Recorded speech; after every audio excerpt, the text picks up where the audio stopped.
ఎలా రక్షిస్తాడు? భక్తాన్ ఆత్మ శరీరవతు. మన శరీరాన్ని మనం ఎలా సంరక్షించుకుంటాము? దాహం వేస్తే నీరు ఇస్తాం, ఆకలి వేస్తే అన్నం పెడతాం.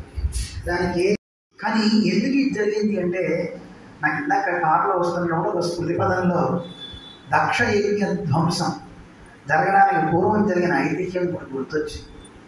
అక్కడ దక్షుడు రుద్రుని నిందించడం, ఆ నిందించే సమయంలో అటు నంది శివుడిని ఇలా అంటారా అని ఆయన కోపం రావడం, ఇదంతా భగవంతుని యొక్క మాయ.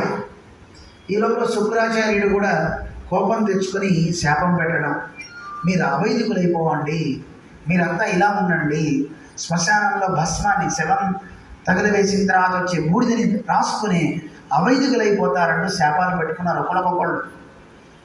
అవన్నీ అక్కడ భాగవతంలో మనకు కనపడుతుంటాయి. అయితే మామూలు స్నానం వాడు చేయరు, భస్మ స్నానం, శవభస్మ స్నానం అని రామానుజులు వాళ్ళందరినీ ఖండించారు. అవన్నీ ఎలా పెరిగిపోయినాయి? పాషండ ధ్రుమ షండ, ధ్రుమం అంటే చెట్లు, షండ సమూహాలు పెరిగిపోయినాయి, చెట్లు బాగా పెరిగిపోయినాయి అవైదికమైనటువంటివన్నీ. మరి చెట్లు బాగా పెరిగిపోతే అవన్నింటినీ ఎన్నింటి కొట్టగలం?